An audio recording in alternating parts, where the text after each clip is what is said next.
Milli Eğitim Müdürlüğü'nün Kur'an-ı Kerim ve Peygamberimizin hayatı derslerindeki duyarsızlığı, Diyarbakır halkımızın çocuklarını İmam Hatip okullarına göndermeleri ve ortaokul ve liselerdeki seçmeli olarak okutulan Kur'an-ı Kerim ve Peygamberimizin hayatı derslerine göstermiş oldukları yoğun teveccüh takdire şayan bir davranıştır.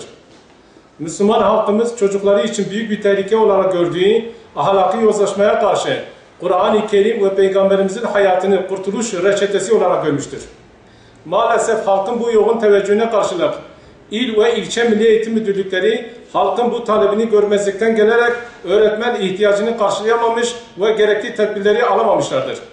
Diyarbakır il genelinde en fazla öğretmen açığı İmam Hatip meslek dersleri ile Kur'an-ı Kerim ve Peygamberimizin hayatı derslerinde olmuştur. Meslek derslerine giren öğretmen açığı 1000'den fazladır.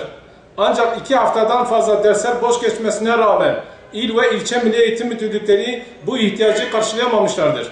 Yüzlerce öğrenci, öğretmen ve Kur'an-ı Kerim ve Peygamberimizin hayatı dersi kitaplarının yokluğundan dolayı bu dersleri tercih ettiklerinden dolayı adeta pişman duruma düşürmüşlerdir. Halkımızın Kur'an-ı Kerim'e bağlılığı ve Peygamberimize göstermiş olduğu sevgi ve arzusuna karşılık olarak il ve ilçe milli eğitim müdürlüklerinin bu duyarsızlığı, sorumsuzluğun bir başka örneğidir.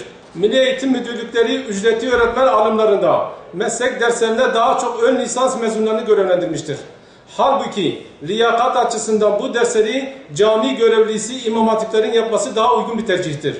İl genelinde yüzlerce İmam Hatip cami görevlisi bu dersleri istedikleri ve en iyi şekilde verebildiği halde Milli Eğitim Müdürlüğü bunları görevlendirmeyip bu dersleri verme liyakatında olmayan 2 yıllık ön lisans mezunlarına vermesi öğrencilerimize ve velilerimize yapılmış bir saygısızlık olarak görüyoruz.